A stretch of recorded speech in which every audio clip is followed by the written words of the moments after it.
आज भगवान श्री कृष्ण की एक और रहस्यमयी कहानी पर आधारित इस वीडियो में आप सभी का स्वागत है। मित्रों, ये तो आप सभी जानते होंगे कि पृथ्वी पर जन्म लेने वाले प्रत्येक जीव की मृत्यु भी निश्चित है। ये अकाट सत्य है, जिसकी मिसाल स्वयं भगवान नारायण ने अपनी लीला के माध्यम से पृथ्वी पर जन्म लेकर और भौतिक शरीर को त्याग कर यानी मृत्यु के रूप में पेश की थी। परंतु जब चर्चा किसी अवतार की मृत्यु की हो तो वस्तुतः इसका अर्थ मृत्यु नहीं होता, क्योंकि अवतार कभी मरते नहीं हैं। गीता में भी भगवान श्री कृष्ण ने कहा है कि जब जब धर्म की हानि होती है तब तब मैं उसकी रक्षा के लिए धरती पर अवतार लेता रहूंगा। परंतु दोस्तों, यदि हम श्री कृष्ण की बात करें तो वे इस सृष्टि के नियमों से परे हैं। उन्होंने जितनी भी लीलाएं की हैं उतनी शायद किसी और ने नहीं की होंगी। इसी संदर्भ में कहा जाता है कि जब भगवान श्री कृष्ण की मृत्यु हुई थी उसके पश्चात उनका दाह संस्कार किया गया था। दोस्तों, भगवान श्री कृष्ण की मृत्यु का वर्णन तो हम अपनी पूर्व की वीडियो में कर चुके हैं और आज की वीडियो में हम श्री कृष्ण की मृत्यु के बाद उनका दाह संस्कार और दाह संस्कार के बाद भी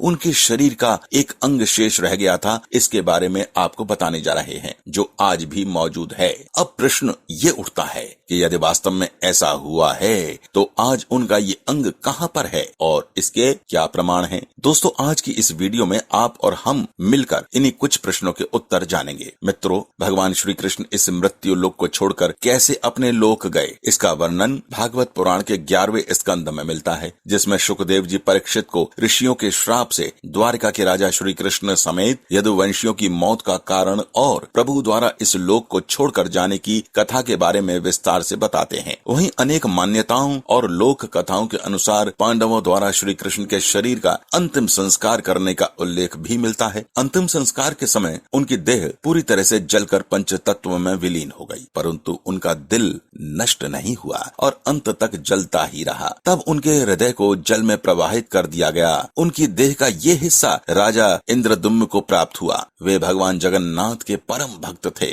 उन्होंने इस हृदय को भगवान जगन्नाथ की लकड़ी से निर्मित प्रतिमा में स्थापित करवा दिया और आज भी ये हृदय उसी प्रतिमा में मौजूद है। यहाँ पर भगवान जगन्नाथ अपने भाई बलराम तथा बहन सुभद्रा के साथ विराजमान हैं। आपको ये बता दें कि ये मूर्तियां लकड़ी से निर्मित की गई हैं, इसलिए इन्हें हर 12 वर्षों में बदल दिया जाता है। साथ ही हर बार श्री कृष्ण का हृदय पुरानी मूर्ति से निकालकर एक नई मूर्ति के अंदर सुरक्षित कर दिया जाता है। और हाँ, एक विशेष बात यह भी है कि जब भी हृदय दूसरी प्रतिमा में स्थापित करने के लिए अनुष्ठान किया जाता है उस समय पूरे शहर की लाइट बंद कर दी जाती है। इसके पीछे लोगों की ये मान्यता है कि यदि उनका हृदय सूर्य की रोशनी अथवा किसी भी अन्य झूठे प्रकाश के संपर्क में आता है तो उसमें ऐसा कंपन होने लगता है जैसे कि यह किसी प्रकार का कोई उपकरण हो।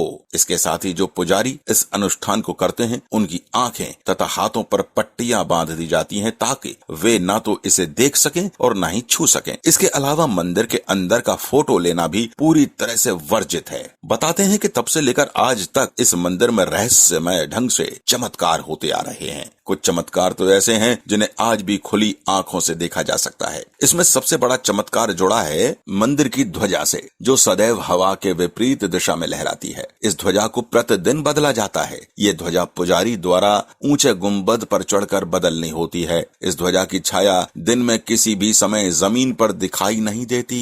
ये जगन्नाथ मंदिर की ऐसी मान्यता है कि अगर किसी दिन ध्वजा को न बदला जाए तो ये मंदिर 18 वर्षों के लिए बंद हो जाएगा। इसके अलावा ऐसा कहा जाता है कि मंदिर में प्रतिदिन चाहे कितने भी श्रद्धालु दर्शन करने के लिए पहुंचे, मगर प्रसाद की मात्रा कभी भी कम नहीं होती। यहाँ की विशाल रसोई को प्रतिदिन लगभग 800 लोग मिलकर बनाते हैं। ये प्रसाद भी अनोखे तरीके से तैयार किया जाता है। इस प्रसाद को तैयार करने के लिए 7 बर्तनों को एक के ऊपर एक रखा जाता है, मगर इसमें चमत्कार ये है कि इस प्रक्रिया में सबसे ऊपर रखे गए बर्तन का भोजन सबसे पहले पकता है और फिर नीचे वाले बर्तनों की सामग्री तैयार होती है। इसके साथ ही मंदिर पर लगा सुदर्शन चक्र आप किसी भी दिशा से देख सकते हैं। ये हर तरफ से देखने में ऐसा प्रतीत होता है कि यह चक्र आपके सामने ही लगा है। इस मंदिर की गुंबद के ऊपर न कभी कोई पक्षी बैठता है और न ही कभी कोई विमान इसके ऊपर से गुजरता है। इसके अलावा भी ये मंदिर अनगिनत रहस्यों को